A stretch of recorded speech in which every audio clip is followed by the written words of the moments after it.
Hey guys, and welcome back. So I found some extra grade 9 papers because we've covered the other ones. So I'll link all of those in the description. There are 9 grade 9 papers, 3 paper 1s, 3 paper 2, 3 paper 3s. So this is going to be paper 1 for this kind of tough paper. And I've looked through it. It's pretty interesting. It is different, which is quite nice. So if you'd like to see paper 2, just make sure you kind of leave a comment or like so I know that it's actually worth doing. But I actually like this disclaimer because there was some confusion when I went through the grade 9 papers. Is they're not all grade 9 questions, but this is the type of paper you want to do if you're looking for the most challenging questions for each topic. And it's the same thing with the grade 9 papers I've done before. So they're not all grade 9 questions because not all topics are grade 9. They are just the hardest version of each type of question, which means if you're aiming for a grade 9, they're really, really good to do. So without further ado, we'll get into it. But I actually want to point out how tricky this paper is. So normally, your GCSE paper has around 23 questions. This one only has 17 because they are all worth a lot more marks because the papers are quite tricky. So I thought that was kind of interesting as well. But let's get into the first question. So for the first question, we have a wee bit of algebra to go through. So it says, given that this expression here equals this, find the value of b to the minus a. And just in terms of a bit of kind of exam technique, if they give you this, it means you're going to be using it, because that's why it's saying given that. So you can't really find the value of b to the minus a without doing this. Now you need to actually do something with it. The reason why I say this is some students will look at this and they'll try and think about what it could be. That's near impossible. Something else, by the way, is there should actually be an S here. It should be values of b to the minus a, because there's actually going to be multiple values of b and a, which I'll show you in a second. So what we should do is actually expand this and see how it looks. Okay, so let's expand this first. So I would first expand just the inner two brackets. I know some people can do this very, very quickly, but again, if you rush, you might make a mistake. Now I can actually see that the cross terms are going to cancel. So what do I mean by that? Well, let me show you. We're going to get a plus abx, and we're going to get a minus abx. I like to call those cross terms because they go across the different things, and then minus b squared x squared. So I can see that those two things were going to cancel from the beginning. Then expanding that one more time, we get a squared x, and then minus b squared x cubed equals 25x minus 4x cubed.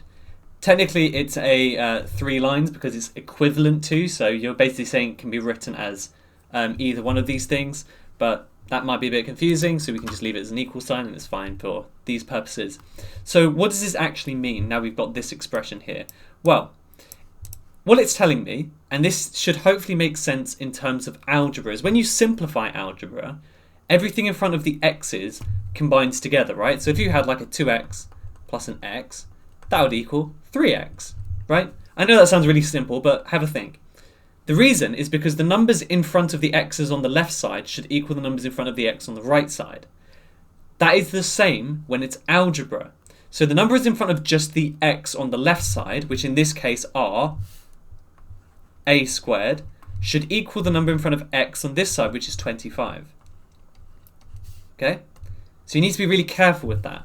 This is called comparing coefficients, or equating coefficients is sometimes what it's called. So comparing or equating coefficients, it's really, really useful in the higher level questions, but also you use it all the time in A-level maths. So if you're planning to A-level maths, it's good to get used to this technique now and be aware of it because it's so incredibly useful. Okay? So, hopefully that makes sense. We're going to do the same thing with the x cubes because again, everything in front of x cubed on this side should be the same as the other side because all they've done is simplified it, and that gives me minus b squared, so remember it is the negative, it's not just b squared, equals negative 4, which is handy because that means the negatives actually cancel out.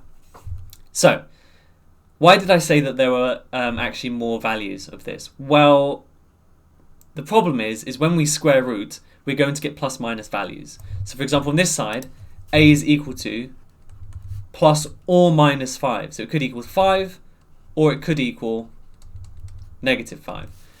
And the same thing with the b over here, it could equal 2, I was about to say 4 there, or it could equal minus 2, negative 2. So in terms of the values of b to the power of negative a, we have a boatload of possibilities. Luckily, it won't be too bad. So in total we have 4 different combinations, right? Either b is 2 and a is 5, or b is 2 and a is minus 5. So that's 2 possibilities. Or b is negative 2 and a is 5, or b is negative 2 and a is negative 5. So it could be any of those possibilities.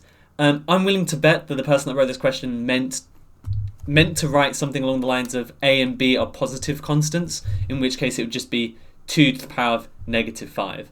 But I'm not going to write all the possibilities. Essentially, pick a value of b, use both values of a, pick a value of b, use both values of a. But again, it depends on the question. They would probably be more specific in your actual exam. Freda plays the lottery. So you might think this is going to be a probability question, and I actually do like working out the probability of winning the lottery with my classes because it's kind of fun, or at least interesting, I suppose. There are 49 balls to choose from, and they're numbered 1 to 49. Cool. Freda chooses 6 numbers shown below in the order in which they appear. So she's picked these numbers for the lottery. So in case you don't know how the lottery works, you write on a card the different numbers that you want in the order that you want them, and then when the balls come out, when they're actually picked, you need to see if it matches. So she's picked 3, 4, 7, 12, 19, 28. John believes the numbers were chosen randomly. Show that John could be wrong, stating a reason. So this is an interesting style of question because it is inside the specification. Okay? But it's a completely new and unique type of question. I haven't really seen this before, which is why I really like it. Because we have to decide if the numbers were not chosen randomly. Okay, here's what we do.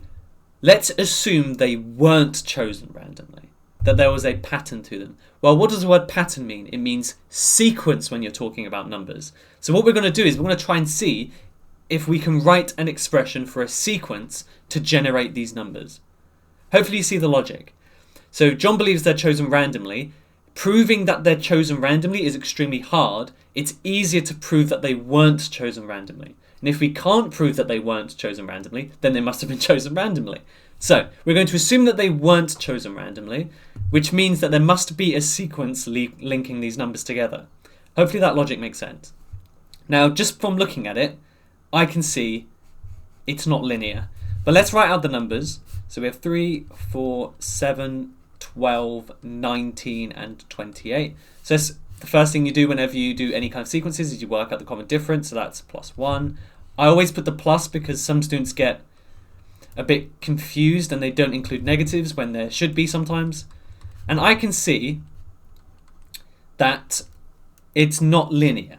Why? Because the common difference is different each time. So it could be quadratic. So how do we work out if it's quadratic? We take the difference of the difference. And if that's the same number, it is a quadratic sequence. So that is a plus 2. That is a plus 2. Looking good so far. That's a plus 2. And that also is a plus 2. That means this sequence is quadratic. Now, funnily enough, I would argue that's enough to prove that they're not chosen randomly. But it is a 4-mark question, so I'm assuming you need to work out the actual equation. Now, that is actually more rigorous, but technically speaking, we've kind of proven it's a quadratic sequence, but let's try and actually work out what the sequence is. So, what does a normal sequence look like? It looks like this. It looks like an squared plus bn plus c. Now, by the way, I'm aware that there are other methods to work out the equation of a geometric quadratic sequence. You can use whatever method you want. This method, in my opinion, is quite nice because it's very mathematical, okay? In the sense that you follow these steps, you'll always get the right answer. Even if the steps are a bit annoying, you always get the right answer. So, the a, and this is the only bit you need to remember, a is always half of the difference, always. So we already know that half of 2 is 1, so that means this sequence at the moment is n squared plus bn plus c. Okay, so what can we do now? Well, if I write the values of n with 1, 2, 3, 4, 5, 6. Now what do I mean by that? Well, when n equals 1, my answer should be 3. Well, let's sub that in. When n equals 1, we get 1 squared plus b times 1, I'm just going to write b, plus c equals 3. 1 squared is 1, so subtract it to the other side, we get b plus c equals 2. That's my first equation. I want to pick n equals 2 as well. Now the reason why I pick n equals 1 and a equals 2 is simply because the numbers are easier. There's no other reason. You can pick any pair of these n values. You can pick 5 and 6, 6 and 1, doesn't matter. But I always pick the smallest ones because it's easier. Remember, this is a non-calculator paper, so it can be a bit tricky. The simpler the numbers, the less likely you are to make a mistake. Everyone makes mistakes, set ones, everyone. 2b, so let's just write 2b plus c equals, and that number is 4. Okay, 2 squared is 4, so I'm going to subtract 4 from both sides. We get 2b plus c equals 0. Interesting, my second equation.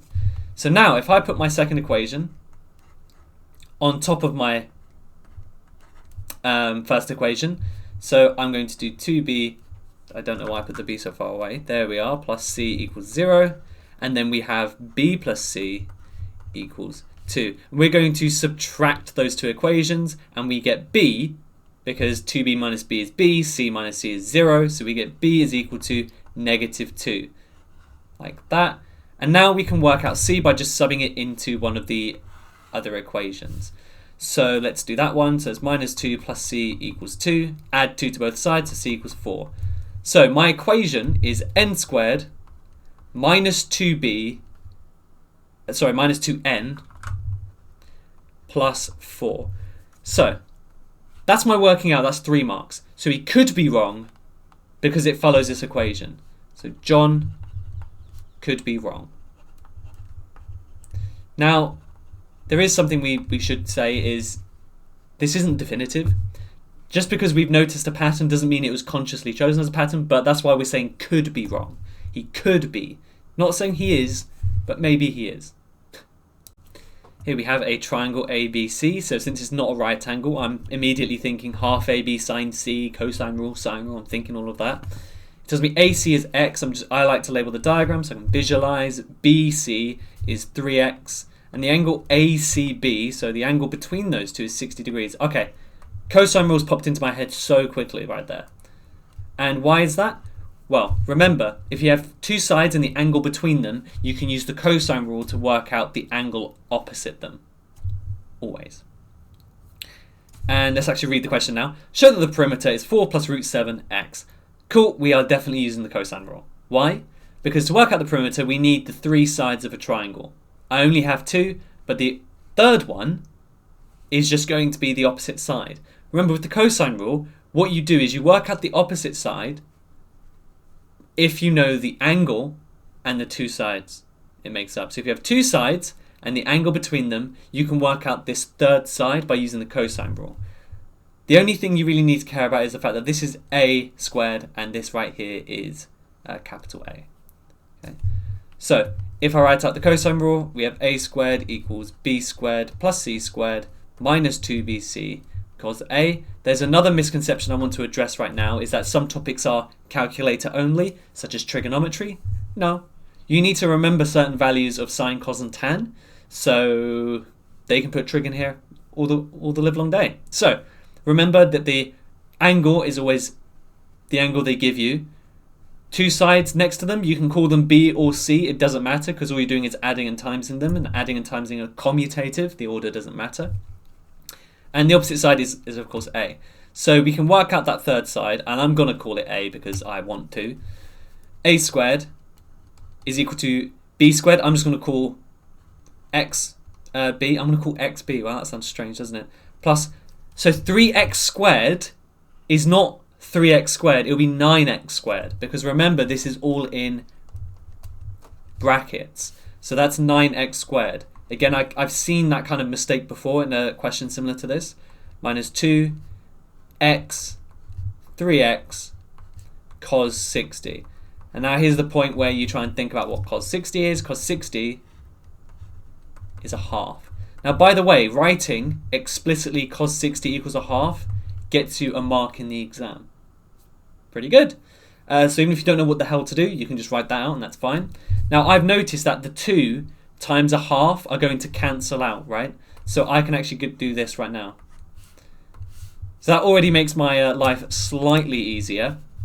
So we have a squared equals x squared plus 9x squared would be 10x squared. And then we have x times 3x, which is just going to be minus 3x squared. Like so. And that should be okay. Yep. And then so a squared is equal to 10x squared minus 3x squared, which is 9x squared. Now I'm going to square root both sides, which means our a is 3x. So why am I not taking plus and minus? Well, because it's the length of a triangle, I know that it can't be negative. So I'm not even going to bother with the negatives. And then all we need to do is add them all up. I've just realized I've made a catastrophic mistake. That is a 7. Yikes. Okay, and that should be a square root 7. There we go. Damn. 10 minus 3 is 9. Okay. Root 7x. Cool. So then our perimeter is going to be adding all of these up, which should be actually fairly simple. So perimeter is equal to x plus 3x, x plus 3x, yep, plus root 7x. So that gives me x plus 3x is 4x, plus root 7x. That would normally be fine, but it says to write it in this form. And if you look, 4 plus root 7, 4 plus root 7, all they've done is factorized out the x. Now, something that sometimes confuses students, is they think that you have to put the x in front. The thing is, those two things are the same, because remember, multiplying the order doesn't matter. So x times the bracket is the same as the bracket times x. That was actually pretty quick. 5 marks. Huh. Fair play. But again, you do get a mark just for writing this. So maybe this was a 4-mark question, but writing this gave me an extra mark. So that's probably where the 5 marks came from. Well, this looks interesting. So find the value of 1 over 0.16 to the power of 1.5. So they've used decimals here to try and confuse us. This is actually going to be interesting. Okay, so obviously I know what to do, but 0.16, obviously we can't have that, right? We can't have decimals inside fractions. So I'm going to immediately write this as 16 over 100. Now, this 1 over 0.16 is now 1 over 16 over 100. Now, depending on what you've learned and how your maths teachers taught you, 1 over a fraction is the same as taking the reciprocal. So that becomes 100 over 16. Now, I acknowledge that not everyone's done that, so I'm going to write this in another way. If you have a fraction, right, that means divide. So this is essentially saying 1 divided by 16 over 100. So let's make that 1 over 1. How do you divide fractions? Fractions, you do keep flip change. So you keep the first fraction the same, so that's 1 over 1. You flip the second fraction, 100 over 16. And you change it to a times, and then if you do that times, you get 100 over 16. That's where that comes from, okay? That's where the whole reciprocal thing comes from there, okay? So I just wanted to write that as an explanation, just in case your teacher hasn't done that with you. But essentially, if you have 1 over a fraction, you're just going to be flipping it, and that's it. So let's now replace what's inside the bracket with 100 over 16. These are both square numbers, which looks good. And then it's the power of 1.5, which is 3 over 2. Now, this question is way more typical, but it's also way more easy. So this is an interesting way of them making it a bit more challenging. So what do? I always do the denominator first. The order doesn't matter, but make numbers smaller when you can. So that means we're going to square root. So if it's on the denominator of the fraction, you do the root of that. So it could be square root. If it was a 3, it'd be cube root. If it was a 4, it'd be the 4th root, so on. So it's square root both of them. Square root of 100 is 10. Square root of 16 is 4. And now we're cubing them. So that makes it 1,000 even over, so 4 times 4 is 16 times 4 is 64. It doesn't say to simplify. So that should be fine. Do we want to simplify? I mean, we could. Basically, the way I simplify things like that is I just keep halving it until I can't anymore. Right? 250 over 16 equals 125 over 8. Now I can see that there's no common factor between 125 and 8, so that might be a good way to do it. 2 marks. Okay, that's a bit harsh, but fair play. 2 men walk together along a road, starting at the same time. The speed time graph shows the first 9 seconds of the walk. And I just want to point out, by the way, these guys are walking really bloody fast, like 6 meters per second. Damn, that's a stride. The ratio of the distance covered by the first man in the dashed line to the distance covered by the second man in the first 9 seconds can be written in the form m to n, where m and n are double-digit integers. Find the value of m and n. So I will point out that there are a lot of extra words here. Here's what we're trying to do. We're trying to work out the ratio of the distance the first man covered to the second man. That's it. Yeah. Sometimes exam boards really like to shove a bunch of extra words in. That's all we're doing. So what do we need to work out the ratio of the distance man 1 walked compared to man 2? We need the distance they walked. Shocking. Now what is this? This is a speed time graph. So how do I get distance from a speed time graph? All you do is you work out the area underneath the graph. Remember your speed, distance, time, right? So if we have speed equals d over t, then distance is just speed times time. So it's the axes times each other. That's how I know it's area, okay? So if we just separate this into man 1 and man 2, I'm going to split the page down the middle because that, generally speaking, is a good thing to do. Again, the neater your work, the easier it is for the examiner to give you some extra marks. So for man 1, we have 3 different sections, right? We have this triangular area, we have a rectangular area, and then we have another, well, that's not a triangle, it's actually a trapezium, but let's just label it up. I recognize that you might not be able to do this in the exam, but I'm going to break this up into 3 pieces, and then I'll rub them out and write them out elsewhere. Again, that's why having a pencil might be useful. Area 1, well, that's just a triangle. The base is 2, because it goes from 0 to 2. The height is 4, because it goes from 0 to 4. So, I mean, that should be fine. 2 times 4 over 2 equals 2 times 4 is 8, divided by 4 is 4 meters. The second one, this is where things might get a bit tricky for some people, is the base is not 6. It goes from 2 to 6, so it's 4. And it goes from 0 to 4, so it's still 4.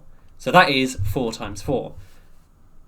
And like I said, these people are moving extremely quickly. In 4 seconds, he covers 16 meters. I mean, that means he could do a 100-meter sprint in a very short time. The trapezium as well. How do you work out the area of a trapezium? It's half a plus b multiplied by h. A and b are the different length sides. So that side is 4, this side is 6. And h is just the width, or the... Basically, it's the other side that isn't actually changing. It goes from 6 to 9, so it's going to be 3. So, let's just sub it in, right? Half. A plus b, it was 4 plus 6? Yeah, 4 plus 6. Times the height, which was 3. Yeah, there's no... Okay, fine. 4 plus 6 is 10. Times 3 is 30. Half it, 15 meters. So then the total, this isn't my value for m yet, because I might have to simplify the ratio. The total, though, is 4 plus 16 plus 15. 4 plus 16 is 20, plus 15 is 35 meters. Okie dokie. In fact, I'm actually pretty sure that's m now, because any way I simplify that is going to be a single-digit number, right? Either way. So now, I would then rub this stuff out. Just this whole thing. And I'm looking at man 2, and I've actually spotted something. You might want to. You could break it into a rectangle and a triangle, but this is actually a giant trapezium, where the base is 9. So A is 9, B is going to be from 5 to 9, which is 4, and the height is 5. That's a trapezium. Cool, nice. So a half. A plus B was 9 plus 4, damn this short-term memory, times, oh, for God's sake, 5, there we are, jeez. 5, there we go. So that would be 9 plus 4 is 13 times 5. What I would do is times it by 10, 130, half it's 65. Half of 65, that's really annoying. So 65 over 2 would be 32.5. Right? Yes, good. So the ratio is going to be 35 to 32.5. Okie dokie, so I see why this can't be done. Can we divide that by 1.5? No, we can't. So, okay, let's times both sides by 10 because we can't have decimals in our answer because it says that that they are integers, double-digit integers. And then divide by 5, so divide by 10 and double it, that would be 70. Divide by 10, 32.5, double it would be 65. If I divide that by 5, is it still that? It is, yeah, so divide it by 5 again, that would be 14 to 13? 13. Those are double-digit integers. So m equals 14, n equals 13. Ignore the weird noises I was making during that as well. But yeah, 5 marker. Yeah, okay, not too bad. The ratio bit might be a bit tricky. Ratios tends to be a bit weak. So that is my recommendation for focusing your revision. But yeah. So here we have geometry, and we have a triangle shown here, ABE and ACD. Okay, maybe I shouldn't have said ABE then. AED is a straight line, cool. AB is 3 root 5, cool again. AE is equal to 2BE, so I'm going to call that X and that 2X. And then 3AD is equal to 5AE. Okay. I'm not going to write that just yet. I'm not going to write it just yet. But that is an interesting way of saying it. So the way I would probably write this is actually divide both sides by 3. AD is equal to 5 over 3 AE. That would probably be my way of writing that. So this length here, that 2x, times it by 5 over 3 and you get the full length AD. That would make more sense. So we could add this right now. God, my drawings. So it's going to be 5 over 3 times 2x, which is 10 over 3x. Yeah, we'll leave it like that for now. But we have to work out the area of the shaded quadrilateral, and that is a trapezium, once again. So, what does that mean? Well, we need the opposite sides, these two parallel sides, and we also need... God, my voice. We also need E to D. Now, the other thing I've noticed is because these two sides are parallel, and we're looking at two triangles, that means it's a similar shape. So let me extract these triangles for you just so you can see a bit more clearly. We have the smaller triangle, which is A, B, and E. And then we have the much bigger triangle, even though I haven't drawn it much bigger, A, C, D. And we know the length of AD is kind of 10 over 3x. And we know the length AE was 2x. I have done that right. Yeah, okay. I've got paranoia for some reason. This is 3, 5, and this is x. So what we can do is work out the scale factor between these two things, which we've actually already gotten. It's 5 over 3. It's just 5 over 3. So what we can do is then work out the other sides that we need. We don't need the slanted length. We need the opposite length. So we need to do x times 5 over 3, which would give us 5 over 3x. And that actually makes sense because x and so BE and AE are double each other. So these two also should be because they've been times by a scale factor. So that actually makes complete and utter sense. I'm just checking to make sure that's everything we need. We don't really need the... okay. So of course, we've got all of our sides now, but we've got it in terms of x. Now, you'll probably already have noticed, and then ED would be... Well, if the total length is 10 over 3x and AE is 2x, then this is going to be... Okay, do I want to write this out now? 10 over 3x minus 2x. So that would be 2 over 1, so that would make it 6. So that would be 4 over 3? 4 over 3x. Let me just go through it one more time. Times 3, top and bottom, makes it 10 minus 6. Yeah, 4 over 3x. So we have our calculation. The problem is, it says find the area. It doesn't say in terms of x.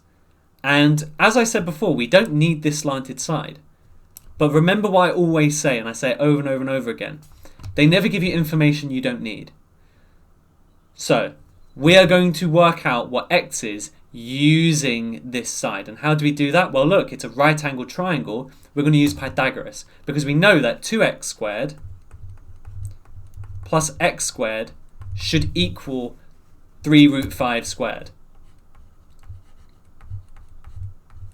So that makes it 4x squared plus x squared equals 3 times 3 is 9. Root 5 times root 5 is 5. Let's combine those. We get 5x squared equals 45. Divide both sides by 5. We get x squared. Oopsies. We get x squared. That made a triangle. X squared equals 9. So then x is equal to 3. Again, we know it's not negative 3 because this is the length of a triangle. So now we actually know the sides in terms of numbers. In terms of numbers, yeah, that works. So now what we can do is actually label up these 3 sides. I'm going to draw the trapezium out again because that is getting a bit messy, I'm not going to lie. That is a perfect one-to-one recreation. E, B, C, D, or I should just say B, C, D, E. So if x is 3, and we know this is 5 over 3x, 5 over 3 times 3 would just be 5. We know this is x, so then x is 3. And the width or the height is 4 over 3x. 4 over 3 times 3 would just be 4. So those are our values. And now we can finally do the area of a trapezium, which we used in the last question, a half.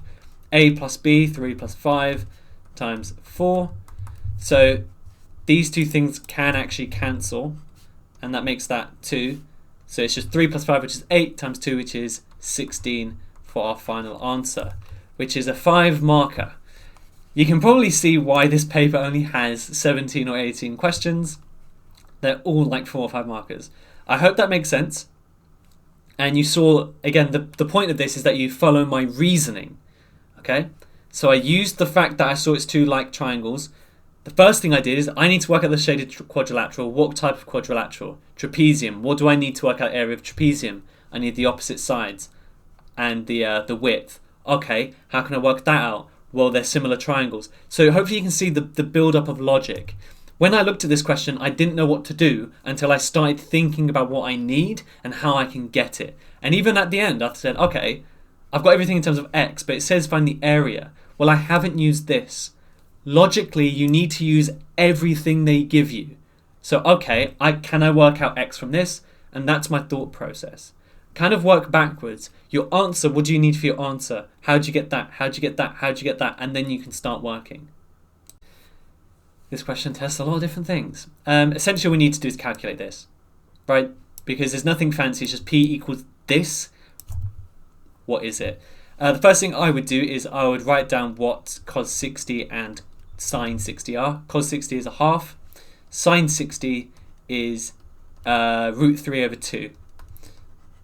Again, whatever way you want to do to work that out. If you're not sure of a way to work it out, I'll show you my way in a separate video because it's not long. So okay, it's a bit longer than using like your fingers or drawing the triangles or whatever you guys do, but it is guaranteed, as in you can work it out. And that's a really important thing because don't rely on your memory. Memory is really bad, especially in an exam. I've got a way you can work it out. But again, I'll show you that in a separate video maybe if you guys want it. So this first thing is a half divided by root 3 over 2. So that's what I'm going to write it as. So a half divided by root 3 over 2. And then plus 10 over root 12. Now I will say you can do multiple steps at once. So what do I mean by that? I mean, you could, so we know we're going to have to rationalize this denominator, right? We know we're going to have to. But I would leave it for now. Okay, hang on. Let me take a step back. In your exam, you could do the division and rationalizing the denominator at the same time. That's fine. I'm going to do it separately to make it super, super, super clear to you. So how do we do this? Keep, flip, change. So we've got a half times 2 over root 3. You can probably see that these two things are going to cancel out. So that's 1 over root 3. And then, how would you rationalize this denominator? Well, since it is just a surd on the bottom, you can just times it by the same surd. You might wonder why I haven't simplified first. It's because I have a feeling it might be easier not to. And again, that's just a hunch for now. Let's see where that takes us. So we have 1 over root 3, which we now have to rationalize. So again, times by root 3 top and bottom. So it probably would have been easier to do that as a second step, but whatever. Plus 10 root 12 over 12 squared equals p. That just becomes root 3 over 3, which should be fine. 3 plus. Now, if I rationalize that, simplify that, root 12, you're looking for two numbers that multiply to 12, but one of them should be square, so the one that pops to my mind is root 4, root 3, so that makes it 2 root 3, pretty handy, plus 10 times 2 root 3. Don't forget, because this is going to be 10 times that. So it'd be 20 root 3 over 12. Let's simplify that. We can divide them both by 4. That's really handy. So this actually would have potentially been a bit easier. So that's 5 over 3. And don't forget, it's all squared. Yay. By the way, they're technically, if I'm being really technical, I should... Actually, no, never mind. So that gives us root 3 over 3. Do I want to do the addition at the same time? So because they have the same denominator now, I can add them straight away. So root 3 plus 5 root 3 is going to be 6 root 3 over 3. Squared equals p. 6 over 3 is, of course, 2 root 3. 2 root 3 squared equals p. 2 squared is 4. In fact, I'm just going to write this out properly. 4 and then times 3 equals p. So in last point, 12 equals p. So p is 12. 4 marks. It's a really good question because it links together a lot of different topics, which is basically what grade 9 is all about. It links together knowing those sine and cos values, which is a grade 5 topic, rationalizing the denominator, again another good topic, simplifying surds, another topic, and then kind of just your basic numeracy skills, like making sure you can add fractions together and things like that.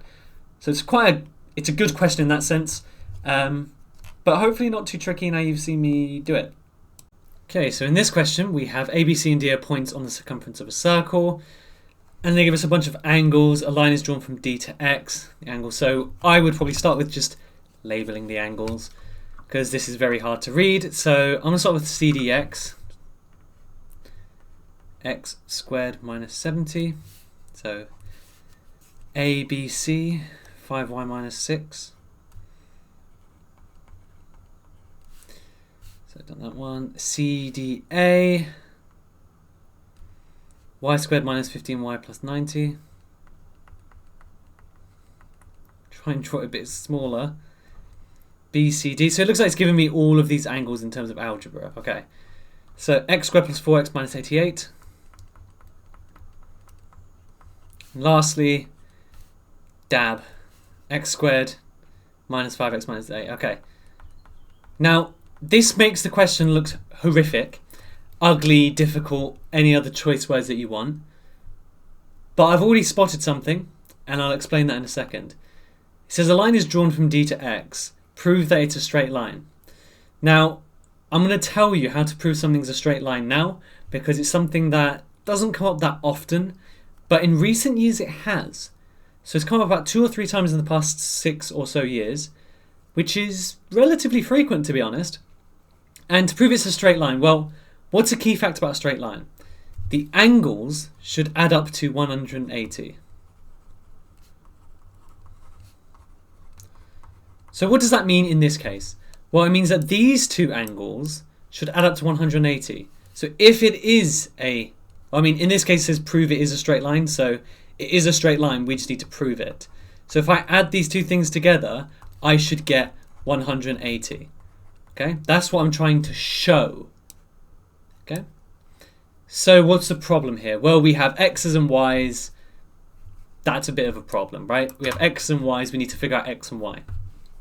So again, I'm starting from the end. How do I prove something's a straight line? The angles either side of it should add up to 180. So what do I need to do? Well, I need to find the angles. Looking back at this is a special type of quadrilateral called a cyclic quadrilateral. And what's special? The opposite angles are equal to each other. That's the special thing about a cyclic quadrilateral.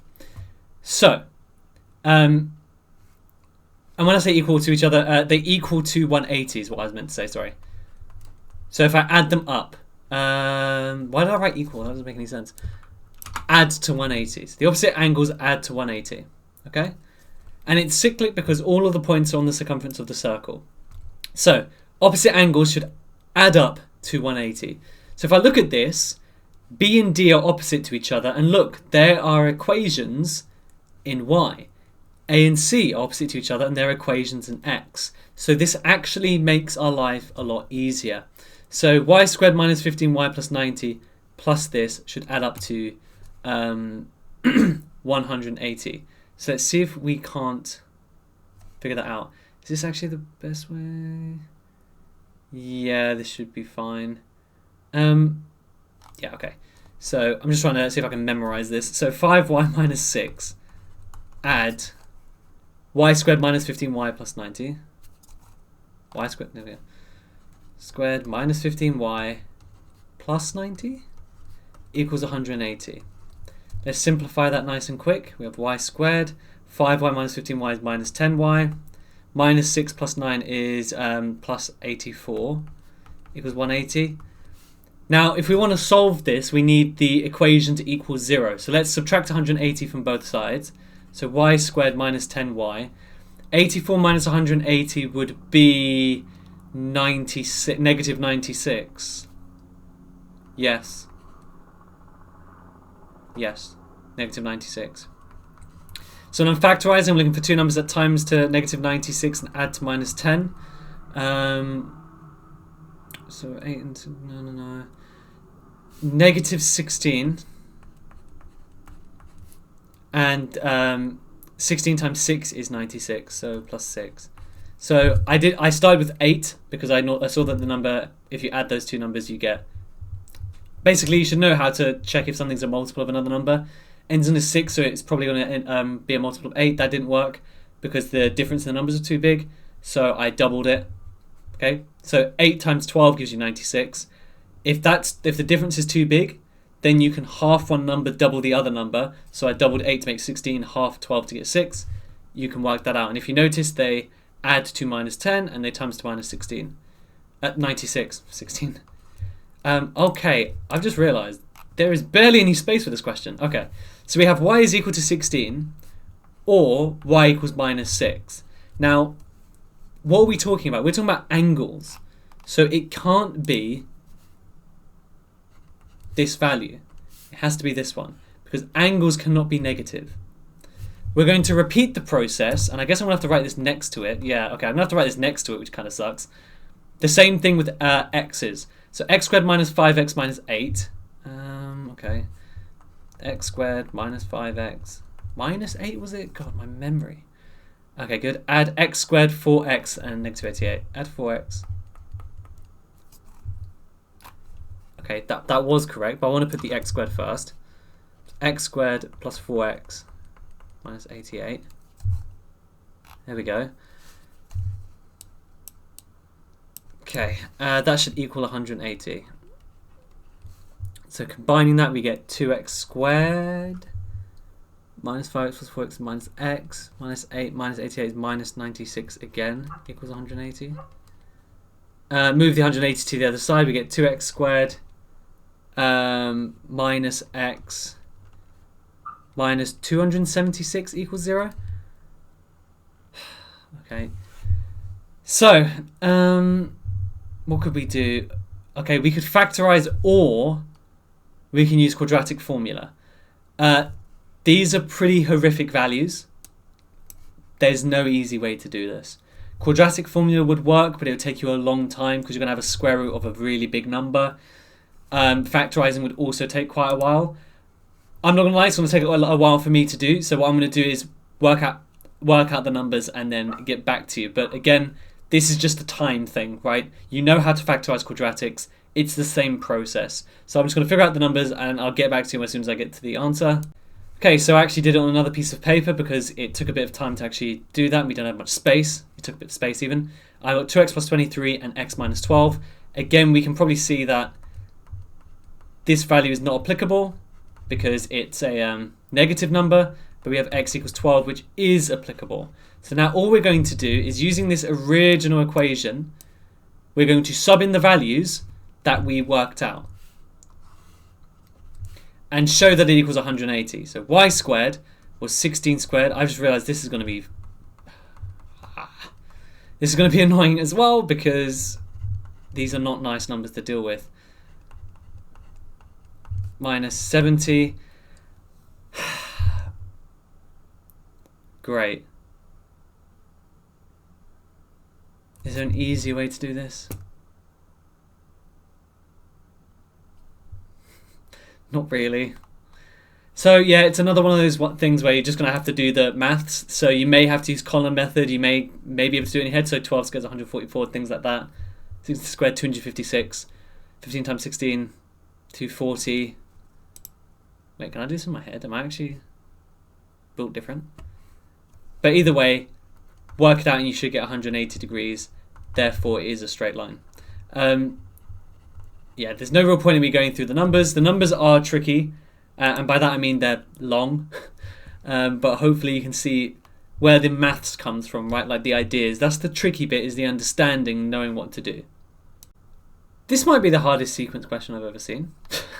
At least in Gcse, and it's a 6 marker, which makes complete sense. Damn is what I'm going to say.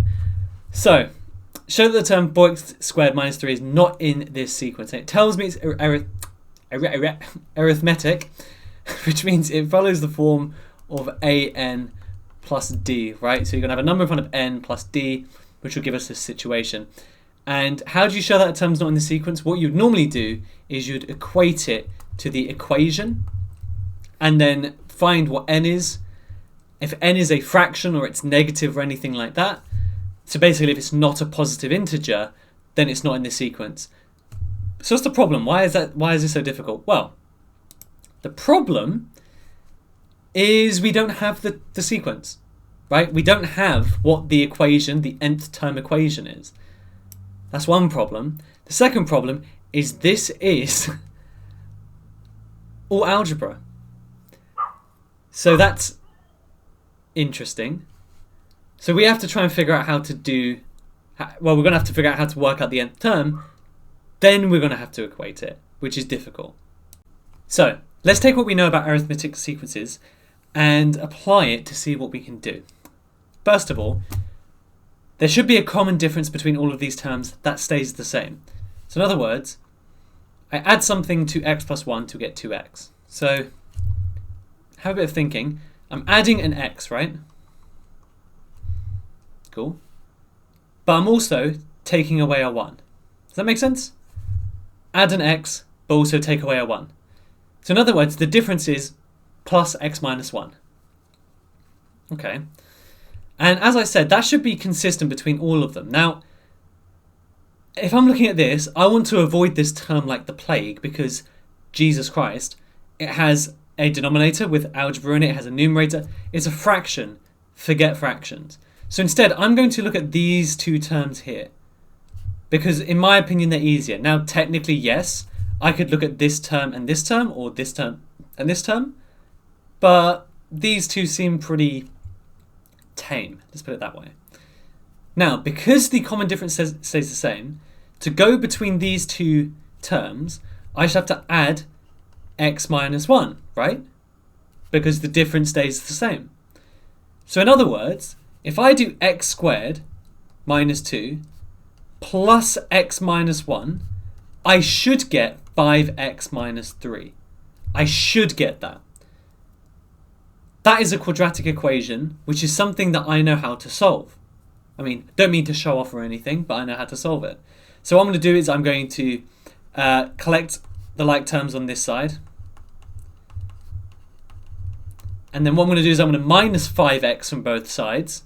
So that gives me x squared minus 4x. And I'm also going to add 3 to both sides, which means it's 0. So in other words, x squared minus 4x equals 0. So if I factorize this, I have 2 solutions. Right? I have that x equals 0. or x equals 4. So what we have to do is determine which one it is, because our common difference can't be 0 minus 1 and 4 minus 1, because those are two different things. So how do we check? Well, here's what I would do, is I would have a look at the sequence that would generate if we have x minus 1. If x was 0. So if x equals 0, and I'm going to write it on top, we would have 0 plus 1, which is 1, 2 times 0, which is 0, then we'd have 2 times 3, which is 6, over 6, which is 1, then we'd have minus 2, then we would have 0 minus 3, so we'd have negative 3. That's not an arithmetic sequence at all, right? 1, 0, 1, minus 2, minus 3. So if x is 0, this sequence is not an arithmetic sequence because it goes 1, 0, 1, minus 2, minus 3. So the only other option I have is that x equals 4. Well, let's test it, right? We have 4 plus 1 is 5. 2 times 4 is 8. So can we go even further? Let's go up. So if x equals 4, let's have a look at what happens. X plus 1 would be 5. 2 times 4 is 8. We would have 8 plus 3, which is 11, times 2, which is 22, over 6 minus 8, so minus 2, which would be 11, right? Then we'd have 8 squared, which is, 4 squared, which is 16, minus 2, which is 14. Then we'd have 5 times 4, which is 20, minus 3, which is 17.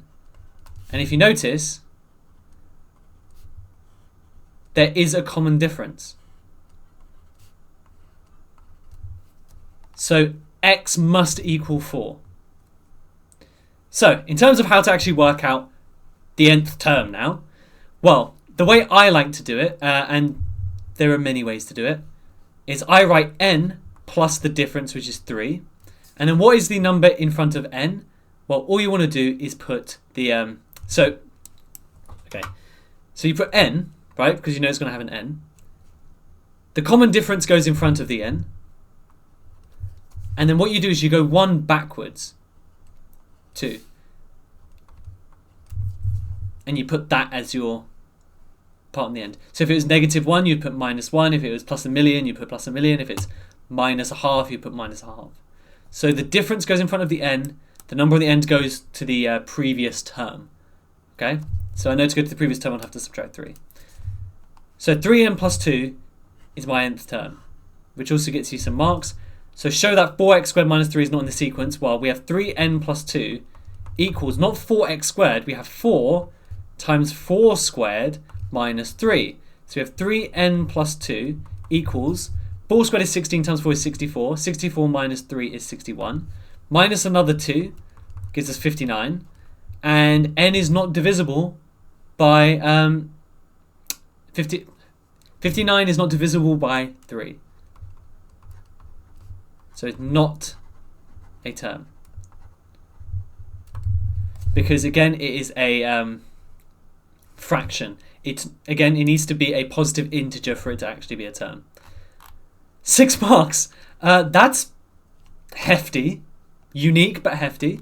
I like it. I like it a lot. But hopefully that makes a bit more sense. Yet another fun question, he says sarcastically and hating this. So a solid hemispherical piece of gold with diameter 1.2 times 10 to the power of 2, so that's 120 centimeters, is to be melted into identical solid cuboids. And the cuboids have these 3 dimensions. Cool, find the number of cuboids that can be made. So we have a hemisphere, which looks like a semicircle because it's hard to draw 3D circles, so spheres. And we have a cuboid. Okay, I can draw those with a modicum of... Yeah, that's perfect. And now it looks like it has a back flap. Okay, anyways, what you want to do here is you're basically equating... Well, not even equating. You're working out the volume of a hemisphere with these dimensions, a volume of a cuboid with those dimensions, and you're dividing them, right? So let's start with the hemisphere. So the volume of a sphere is 4 over 3 pi r cubed. We're doing the volume of a hemisphere, so we need to half it. So if I put a half in front of here, that's the same as doing 4 over 6 pi r cubed, which is the same as 4 over, not 4, what am I talking about? 2 over 3 pi r cubed. Cool. So that means that's 2 over 3 pi. The diameter is 120, so the radius is 60 cubed. So how do you do 60 cubed? That's pretty tricky, right? I would just do 6 cubed and 10 cubed separately. 10 cubed is 1,000. 6 cubed is, well, 6 times 6 is 36. 36 times 6 is, I can actually work this out without doing the column method, but anyways, 36, 18, 21, so 216. So that is 2/3 of 216. So if I were dividing it by 3 first, makes sense? Yeah, let's divide it by 3 first. 6, so it doesn't go in there. That would be 7 and 2, so 72 times that by 2 is 144. So that equals 144 pi centimeters cubed. Yay. Volume of the cuboid is 30 times 12 times 10 pi. So 30 times 12, well, 3 times 12 is 36, add a 0, so 360 times by 10, that's 3,600 pi centimeters cubed, like so. And this thing here, by the way, I forgot to actually include. Don't forget we have those 3 zeros from the 10 cubed bit, so that is actually 1, 2, 3. So how many can we actually make? Well, the number of cuboids is just going to be 144,000 pi over 3,600 pi. So I can cancel the pi. Actually, I should do that in red. Cancel the pi. Cancel 1 0. Cancel 2 zeros. So we've got 1,440 divided by 36. I would just simplify it. So if I half the top and bottom, we get 720 over 18. Half. Ooh, we could divide by 9. Divide by 9, which will give me 80 over 2, which is 40.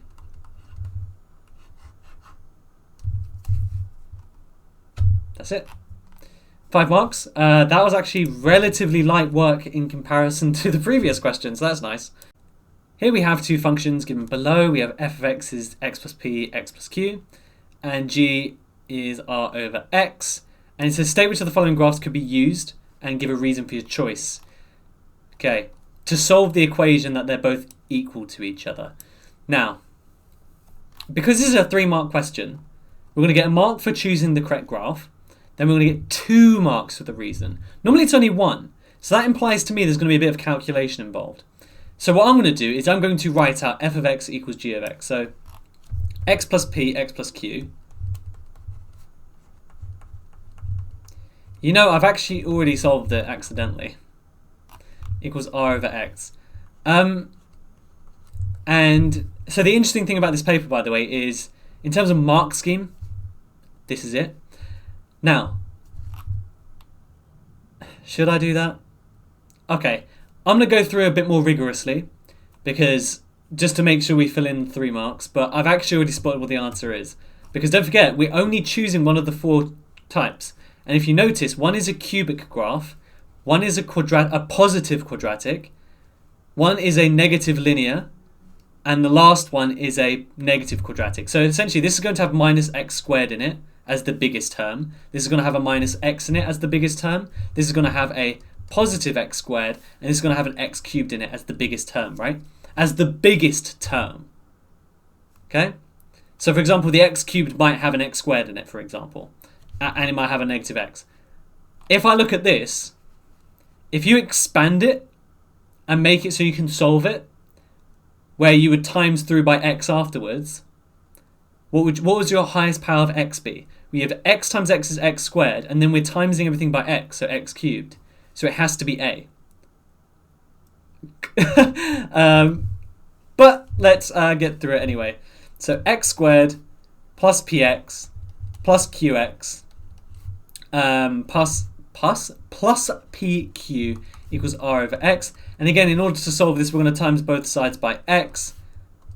And we get x cubed plus px squared plus qx squared plus pqx equals r. So again, it must be graph A.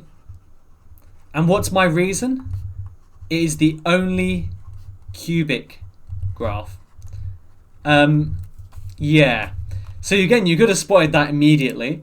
And I would argue that technically you'd be correct because you'd say, you're going to get a cubic graph. But that's the working out in case you wanted it to prove that it will be a cubic. This is actually a similar question to what came up in the previous years as well. So not just last year, but actually in 2021 as well, where they give you two different proportionality relationships. And so, for example, A and B and then C and B. And then they expect you to combine them to get C and A. And combining proportion, it sounds like a new topic, but it isn't. It's actually the exact same topic as just substitution. Because when you get A equals something to do with B and C equals something to do with B, you can just equate the two things. So it actually isn't that bad. You'd follow this exactly like you would normally follow a proportion question, except this one is worth 5 marks instead of 3 marks. So A is inversely proportional to B to the power of 1 over 3. So I would literally just write A equals K over B to the 1 over 3 is just the cube root of B. And I'm actually going to do both simultaneously because I'm an absolute madman. The other one would be C is directly proportional, so equal to KB squared. And the important thing here is to remember that the K's are not the same, okay, because they are different relationships. Then what's the next thing you do when you do a proportionality question? You sub in to find out what K is. So that's what I'm going to do. A equals 0.5 when K is equal to, when B is equal to the cube root of 64. Well, sorry, B is equal to 64, but we're doing the cube root of it. So times both sides and you get 0.5 times the cube root of 64. What's the cube root of 64? It's 4 equals K. So in other words, 2 equals K. So my expression for A in terms of B is A is equal to 2 over the cube root of B. Cool. I need to do the same process with C in terms of B. So C is 15 when B is 5. Okay. So 15 equals 25K because 5 squared is 25. K times 25 is the same as 25 times K. So it means K is equal to 15 over 25. That's a bit hideous. So let's simplify it. Divide by 5. You get 3 over 5, which is as simple as you can get it. So my expression for C in terms of B is 3/5 B squared.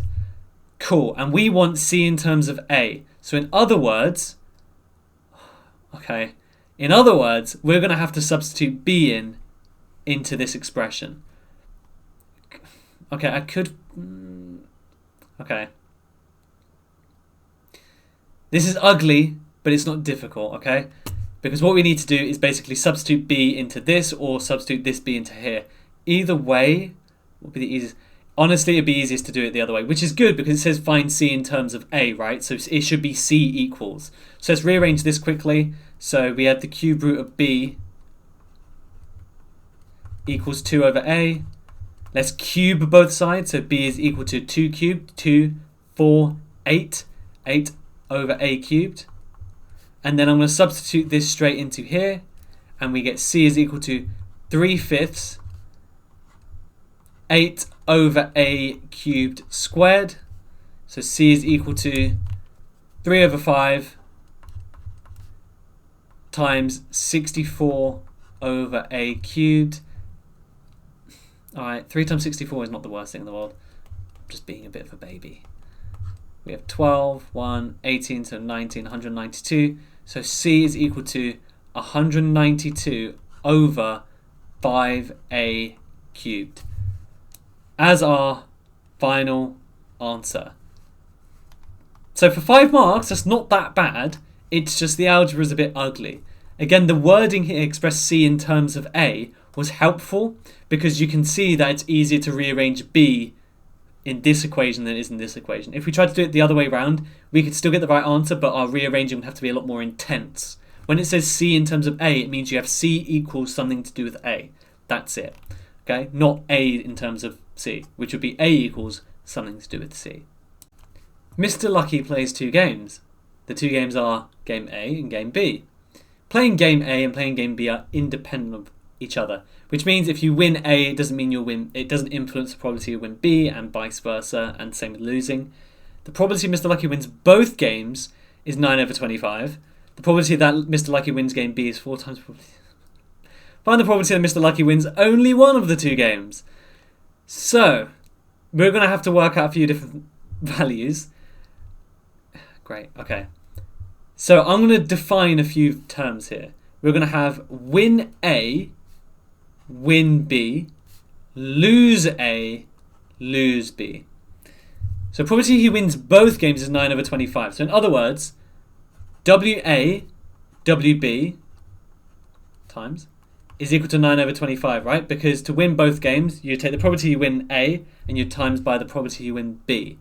The probability Mr. Lucky wins game B, so this probability is 4 times greater than the probability of him losing game A. Okay, but losing A can be written as 1 minus winning A. Because remember, you either win or lose. Yes. You either win or lose, which means they should add up to 1. So, just so you're aware, that means win A plus win B equals 1. So it's saying here, the probability that he wins game B, so, okay, so, oh, why did I write A? Dang it. Alright. God, I wrote the wrong thing everywhere. Okay. Lose B plus win B. It's the same for A, by the way, so lose A, win A should equal that. So, losing B. Oh no, I see why I wrote that. Okay. I was right. Okay. Can you tell I'm stressed? Alright. The reason why I've written that is winning B is 4 times losing A. So winning B is 4 times losing A. So in other words, it is 4 times 1 minus win A. So, putting that back into this equation, we have win A times 4 1 minus win A equals 9 over 25. Loving this. I'm going to divide both sides by 4. So that means we have win A 1 minus win A equals, so when you divide by 4, you're basically making the denominator 4 times bigger. So 25 times 4, so 9 over 100. Expand the brackets. Wait, do I need to... I'm going to have to work out so many probabilities. Okay. No, this is fine. It's not that bad. I'm being a whiny little baby. It's fine. So WA minus WA squared equals 9 over 100. That's a quadratic we can solve. Move all of this to the left-hand side. So we have WA squared, because again, I made it positive. I've moved it to the right-hand side. Minus WA, because it's negatives, moved to the other side. Plus 9 over 100 equals 0. I'm going to have to, okay. I'm going to have to times by 100. Are you joking? Unless, if I'm as smart as I think I am, okay, there is a way I can do this, but I'm hoping it's going to make sense. I'm looking for 2 numbers that times to 9 over 100 and add to minus 1. But you're not going to... Okay. If you know how to do that, well done. If you don't, then don't worry. I'm not going to leave you in the rubbish. Let's do this the funky business way. I would not recommend doing... Actually, would I? So looking for 2 numbers that times to 900 and add to minus 100. We could do that. We could do that. I'm just going to point out that there are multiple ways to factorize brackets like this. So for example, I could do this. So I know that both brackets are going to have 10WA in it. And then all I'm doing is now looking for numbers that will times to give me the 9. But it also needs to be make sure we get a negative when we add. So if I do -9 and -1, it expands to give me the +9, but also -90WA minus 10WA gives me the -100WA. And of course 10WA makes 100WA. That's one way to do it. You can do it the longer way, but that's up to you to decide. So what are our solutions? We have either WA is equal to 9/10, so 0.9, or WA equals 0.1. The problem is these are both valid numbers, right? So which way round is it? Okay. The best way to determine this is use the only other equation we have. If I sub it into this expression and I get a number that's more than 1, I know it can't be true. As in, if I sub in both of these, one of them's, I'm hoping, gives me either a negative or it gives me a number more than 1 or something weird happens. Because that's the only other expression I have. I can't determine it any other way, right? Like if I look at this, I don't know. The only thing I can try is sub it into the only other expression we have. WB is 4 times this. So if any of them give me a weird answer, like a negative or a number bigger than 1, that would be naughty. So let's try it. If WA equals 0.9, we get 4 times 1 minus 0.9. So that's 4 times 0.1, which is 0.4. That works. Okay. What if we sub in WA equals 0.1? We get 4 times 1 minus 0.1, which is 4. There we go. 0.9, 4 times 3.6, which cannot be true because it's bigger than 1. So in other words, WA equals 0.1. So it can't be this one. Thank God. Okay. Now, if we want to work out the probability he wins only one of the games, here's the expression that we have. Either he wins A, loses B, or, so we're adding, because I said the word or, he loses A, wins B. Because that's only one of the matches, right? And again, there's 2 possibilities. He wins A and loses B, or he wins B, loses A. And because there's two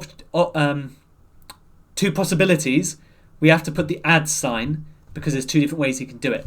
So now we need to work out what everything else is. So if WA is 0.1, well, we've already worked out WB is 0.4, right?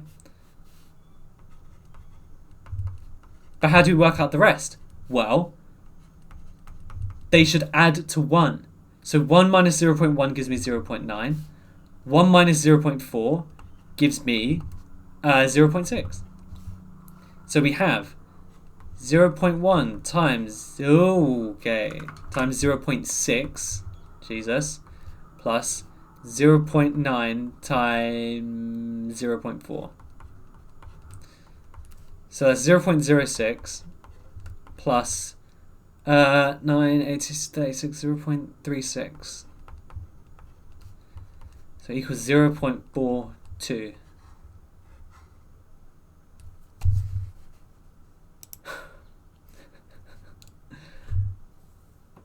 Jesus. Unless I made a mistake somewhere. 9 times 4. No, I can do 9 times 4. Holy moly. That was certainly a probability question. Again, think about the process that I've taken, okay? I've never seen a question like this before. So I managed to do it, but like first try, in air quotes. That's the kind of level you're aiming at. And again, if you notice, it's not a process. I didn't memorize the process on how to do this. I didn't say, oh, if this, then do this. It's problem solving. That's what maths is all about. So really listen to how I approached the question rather than what I did. Focus on why I did it. Geometry question? Tricky. I'm just gonna say those two words. Well, three words first. So, diagram below shows a triangle ABC, so it's a right angled triangle, with a shaded square drawn on the inside. And it says that triangle ABC is half of an equilateral triangle, which is probably relevant. The shaded square touches the line AB and AC and has side length 0.25 AB. So if you want, we can even call this like, oh, this is a quarter of the total thing, right? And that would also be a quarter of AB, but I'm not going to write it here because it's not accurate. Show the ratio of the area of the triangle to the area of the square. Okay. Half of an equilateral triangle, that's important. So what I'm going to do is I'm going to draw in the rest of the triangle. And yeah, that's perfect. Imagine it was the same thing on the other side. So what's important about an equilateral triangle? Well, all the sides are the same length. So to me, that seems relevant. Now, okay, I'm getting ahead of myself. I'm going to take a step back. What am I trying to work out? It says the area of the triangle to the area of the square. So that means I need to work out the area of the triangle and the area of the square. How do you work out area of a triangle? You need the base times the perpendicular height. So I need this length and this length. And I need, well, one of the sides of the square so I can find out the area of that. Now here's where things can get a bit tricky, is they've said ratio. So do I actually need the area of the triangle and square? Not exactly. What is a ratio? It shows proportion. How many times bigger is the triangle than the square? There's a reason why I'm going through this, but we're trying to work out the relationship between the square and the triangle. How many times smaller is it? Or conversely, how many times bigger is the triangle than the square? The reason why I'm saying this is because we don't actually need the numerical answer for whatever the area is. I can label these sides whatever on earth I want. I can make up the number. Because we have proportional relationships. It's telling me that this length is a quarter of the total length. I don't need to know the exact number, I just need to write out a number that is like a placeholder. So what am I going to do? Well, I'm going to say each side was 2. Why am I going to say each side was 2? Well, because that means this base length is 1. That's literally the only reason. So given that I can use any number, what's the easiest number to use? Well, 1 is the easiest number to use. Because when I work out this side, I'm going to have to use Pythagoras. Do I want to use a fraction? Do I want to use a big number? No, I want to use the most easy number possible. That's why I'm picking 2 to be the sides of my equilateral triangle. Because it means that my base side is 1, and that makes my life easier. If I pick all of the sides to be 1, this would be a half, and then I have to do Pythagoras with a half, which it's not the end of the world, it's not difficult, but it's harder than doing with the number 1. And the reason why that's important is because why make your life difficult? So, just to make it clear, whatever you choose to be your side length, you will get the right answer. I could have chosen 100 and made this 50. I'd get the right answer. I could have made this a half and a quarter and I'd get the right answer. I could make this 1 and I'd get a half. It would make you get the right answer. It doesn't matter, okay? Whatever you choose, you'll get the right answer because this is a proportional relationship. Anyways, to find AB, that expression has to be square root 2 squared minus 1 squared. So that is AB. 2 squared is 4, 1 squared is 1, 4 minus 1 is 3. So square root 3. Wonderful. So the area of the triangle, so AT, is a half base, which is 1, times height, which is root 3. So that is just root 3 over 2. Now, the side length is a quarter of the total length of the triangle, so it's going to be a quarter of root 3. So the area of the square is root 3 over 4 squared, which is 3 over 16. Now all I need to do is write that as a ratio. So the area of the triangle to the area of the square is root 3 over 2 to 3 over 16. If I look at the answer, the root 3 has to go onto the other side. So how do I do that? Well, I can times both sides by root 3 because that will rationalize, well, the numerator in this case. That will become 3 over 2 to 3 root 3 over 16. So that's closer already. Now, I want this side to become 8, which is, I would have to times that by, well, that's 1.5, right? So 1.5, 3, 4.5, 6. So that won't work quite the way I'm thinking. Okay. Okay, it's a bit harder than expected. Actually, if I times both sides by 16, 16 over 2 is 8. And then divide by 3. Hey, okay, never mind. Divide both sides by 3. My genius is truly frightening sometimes. I thought it was going to be a bit messy, but it's not. Boom, boom.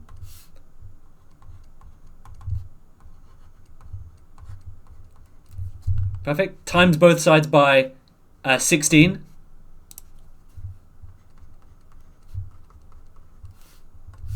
So 16 times a half is 8 root 3. Oh, that is such a beautiful, beautiful bit of rearranging by me. That could have been a lot harder. Yeah, 5 marks. Job done. Again, hopefully you see... So with the actual numbers, it wasn't too bad. The problem is just substituting in a value, right? And knowing that you can do that because it's a proportional relationship. If I doubled all of these, well, not all of them, but if I made this 4 and 2, this would be different. But then when I'm cancelling down, it would go back to the same thing, right? It's the same reason why, if let's say you have 2 blues and 1 red, it's the same ratio as having 4 blues and 2 reds because it cancels down. It's a proportional relationship. It doesn't make a difference how many you have in that sense, as long as you times them by the same number. Another one that's fun. 6 marker, pretty challenging, pretty interesting. So it's a triangular shaded region. So of course it's made up by 3 inequalities. And we have to find the 3 inequalities. That's it, 6 marks. Now, hopefully it makes sense that the inequalities are just lines that will look something like this. So I'm going to do them in dotted lines. It's not going to be super accurate, but hopefully this makes sense. And like so. So in short, all we need to do is find the equation of these 3 lines, the black, the red, and the green. So you're basically finding the equation of a straight line 3 times. Yay. How fun. So let's start with black, why not? So you could also label them with numbers, which also works. So what's the equation of a straight line? It's y equals mx plus c. So all we need is a coordinate, which we have 0.6 and 8. And so let's write that out, 0.6 and 8. And we need the gradient, which is just going to be, I mean, I would probably just use the boxes, low key, high key. So the difference vertically is 4. The difference horizontally is between 0.4 and 0.2, so 0.2. So it's the gradient is just 4 over 0.2. So times top and bottom by 5, you get 20 over 1. So the gradient is just 20. Yep. So then y is equal to 20x plus c. Subbing those 2 values, we get 8 equals 20 times 0.6 plus c. So 8 equals, times by 10 is 6, times by 2 is 12 plus c. So c is equal to minus 4. So our first equation is 20x minus 4. And can you see, because it's a solid line, it's going to be less than equal to 0. To 0, what am I talking about? Less than equal to, oh, good point, okay. So that's my first equation. I think I'm going to do this last, because that will help me. Yeah. Oh, okay. I see what's happening. Okay. So it's y equals 20x minus 4, right? What they want you to do is basically just move the 20x to the other side, and make that c. So, oh, that's kind of disgusting. Y minus 20x equals minus 4. Now, if you can see, it's going down, so it is actually going to be less than equals 2. But then you might say, oh, but it's not facing the right direction, right? You're right. So how do we swap the sign of an inequality? We times or divide by minus 1. So let's just pick times by minus 1. We get negative y plus 20x is greater than or equal to 4. That's our first solution. We have to repeat the same process for red and green. Yay.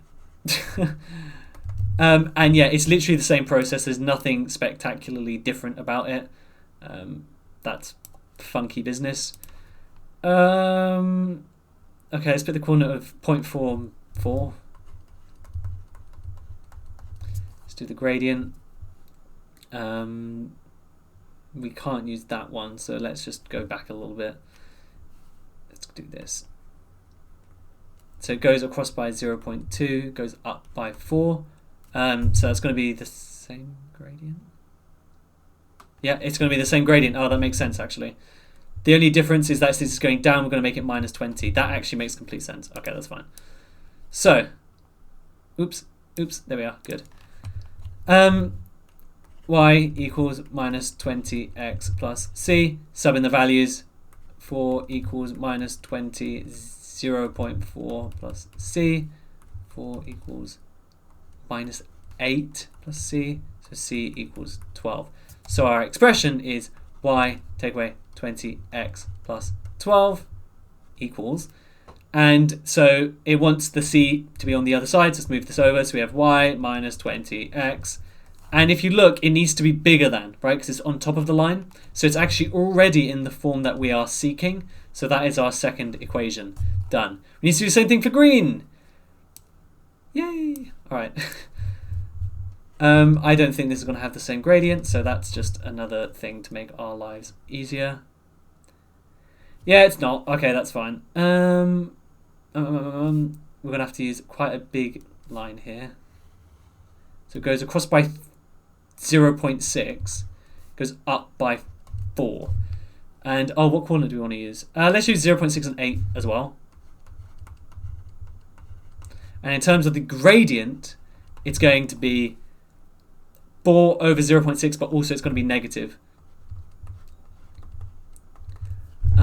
That's just going to be a fraction, isn't it? I don't think you can really fix that. Times it by 10, you get 40 over 6. So 20 over 3. Okay, yay. 20 over 3x plus c. Sub in the values, we get 8 equals 20 over 3. Now, that's 0.6. I'm going to write it as 3 over 5. Would that help? Oh, okay. This is kind of annoying because they're not good numbers. They're not nice numbers. I don't think there's a way I can really make it easier. So let's just do it this way. So it's 60 over 15, which is 4. Oh, of course, because these two cancel. Never mind. The numbers are okay. Y equals 20 over 3x plus 4. And again, it's going to be beneath the line this time, so we are going to have to do some rearranging. So y is less than or equal to 20 over 3x plus 4. Move it to the other side. Y minus 20 over 3x less than or equal to 4. But again, we want it facing the other way, so it's just times by minus 1.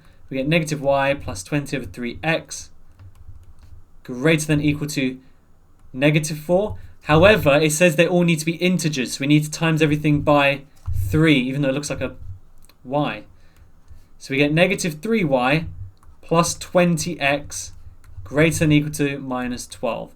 That is our third and final answer. Good lord, that was fun. Not really. Let's move on swiftly.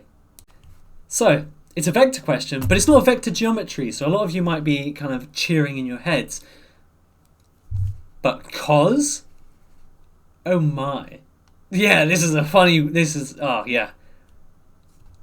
Lovely. So essentially what we have is we have a triangle, like so, Let's just call it A, B, C. It doesn't really matter that much. And we have an angle between, not even between them. Oh my god, not even between them. We have an angle over here, which we have to work out. Now, there is a bit of good news, is that when you have vectors like this, they are technically lengths. Like, you can work out a length from them. And you do it in the same way that you find the distance between 2 points, kind of. You do it using Pythagoras. So that's fun. Yeah, I mean, I've got nothing really else to say about that. That's just the way it is. So, for example, if I'm working out AB, what you have is you have a triangle, which is right angle, that has a base of 2 and a height of 1. And you're just working out the hypotenuse, which of course is just going to be square root 2 squared plus 1 squared, which is, of course, square root 5. So that there is root 5, which means that there is root 5. ACB, yeah, I'm just double checking that that's the right angle, because that's kind of annoying, but is what it is. Okay, I've actually just noticed another thing. Okay, cool. Do the same thing with B. Oh, hang on a minute, ooh, that was close. That's what I get for not labeling things. That was AC that I just worked out. That was very close. Now let's work out AB. So AB, we do the exact same thing. AB, but in this case we have the sides of 4 and 1. It doesn't matter that it's a negative, because again, when we do our Pythagoras, we're squaring the numbers anyway, right? So it wouldn't make a difference. Square root 17. Again, 4 squared is 16 plus 1 is 17. That was AC. Now, no, I did have it right. What am I talking about? No, I didn't. AC is down here. AB is up here. Jeez. Whoa, whoa, whoa. I didn't mean to do that. That looks a bit funky. There we go. Anyways, so the problem here is we don't know what BC is. Now, we could work it out. This is pretty funky. We can work this out. There are things we can do to work it out in a different way, but we can use a bit of vector geometry. A to B is this vector. A to C is that vector. So how do I go from B to C? I go from B to A and then A to C, right? Does that make sense? So B to C, I'm going from B to A, or in other words, negative AB plus AC. So negative AB plus AC. And I can work that out, right? So negative AB means you're timesing this by -1, so it'd be 1 and 4 instead. Plus AC, -2, -1. Equals -1, 3. That's what BC is. Okay, this question, okay, I'm happier now. I'm not as stressed as I was before. So if we draw out our little triangle, BC, 1 and 3, so then that would be square root 1 squared plus 3 squared, so that's square root 10. Is it worth? No, that's fine. Square root 10 it is. Yikers. Okay, so that's square root 10.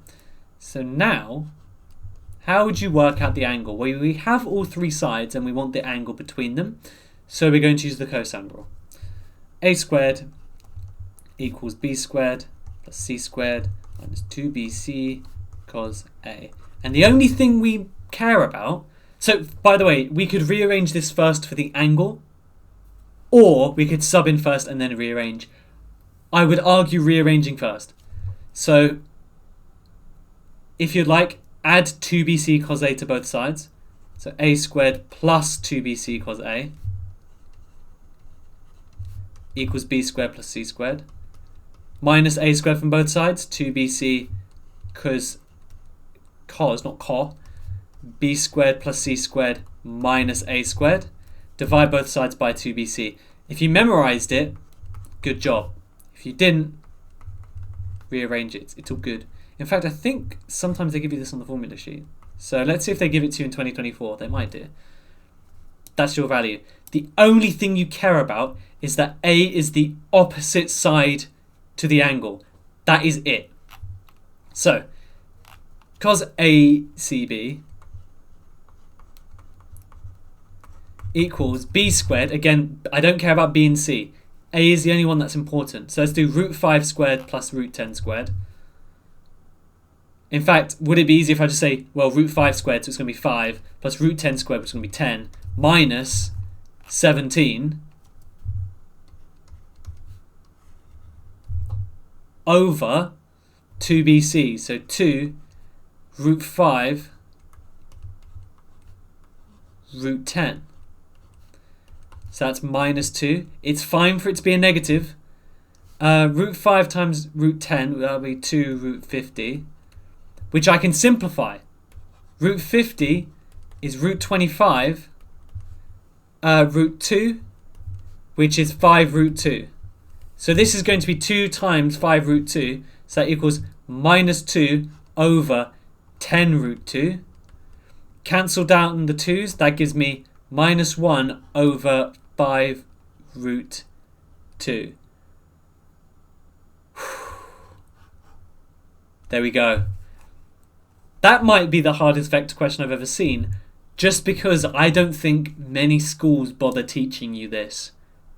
But if you think about it, what is AC? It's saying you take 2 steps along, 1 step up. That's just a triangle. But a lot of schools don't really teach that, so I'd be surprised if you guys got that. That's fun, but again, listen to my thought process. That's the whole point of these like tough grade 9 papers. The histogram below shows information about the height of a number of plants. Height, no frequency density, so you can probably guess what we're going to be doing. There were 40 plants between 7 and 8 centimeters tall, so it might be worth writing just 40 on top just to keep track of that. Michael takes 2 plants at random from the sample and does not replace them. He writes down his calculations for the probability and his answer as this. What was the height of each of the plants? He chose the minimum height. Okay, so the way this works is when you take a probability, let's say there were like 5 plants here, 4 here, 5 and 10 or something. To work out the probability of it being 7 or above, 7 centimeters or above, you would have 5 plus 10, so 15, over all of these numbers added together, right? Which would be 24. And then if it's without replacement, you're going to take away 1. Do it like that. So we're going to use these fractions to work out the number of plants that he picked and use the histogram to work out how many. So, you know what? It might make sense if I actually just start explaining this. We need to work out how many plants there are, because to work out a probability, you need the number of plants in a given region and then divide it by the total number of plants. We need to work out the total number of plants, right? No matter what, it's a probability we need to. So, this 40, well, there's 1, 2, 3, 4, 5, 6, 7, 8, 9, 10 squares. So, if I do 40 divided by 10, it's 4. That means 1 square equals 4 plants. So let's work out how many plants are in each of these. So that would be 3 times 5 is 15. There's 15 squares in this group here, right? 3, 6, 9, 12, 15. Times it by the 4 to get the 60 plants in here. Did I write on top? All right, let's keep it consistent. There are 2, 4, 6, 8, 12, 16 here. Times it by 4, you get 64. Here there are 5, 10, 15, 20, 25, 30. 30 times 4 is 120. So the total number of plants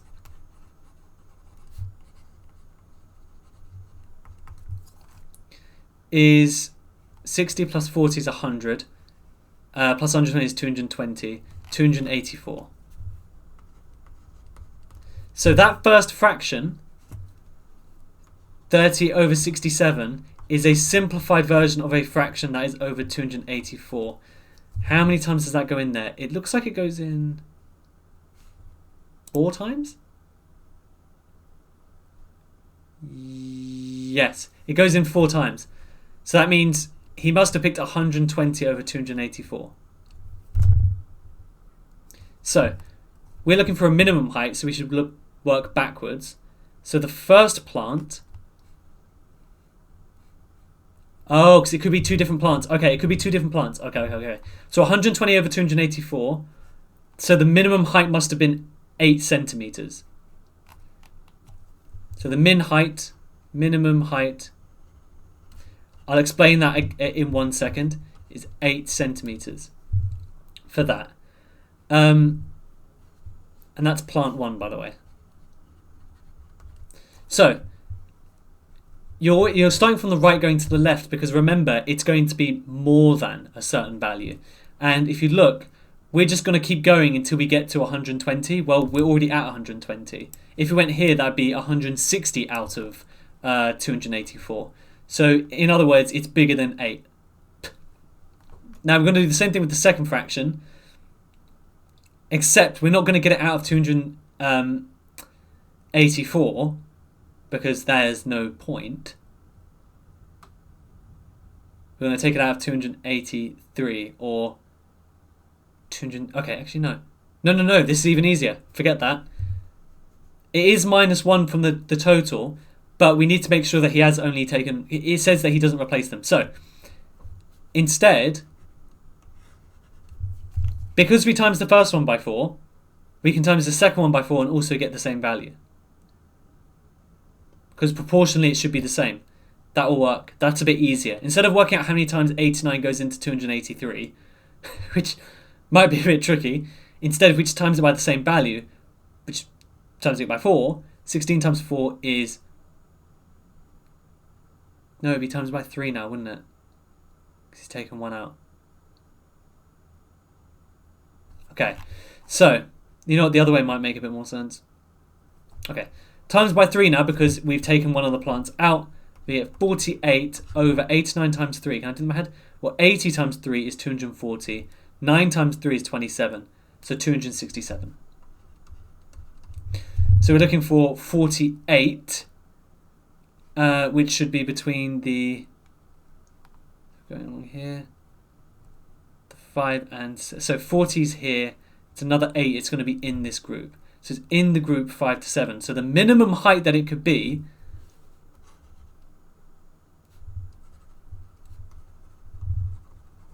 is 5. Because if it's in the 5 to 7 group...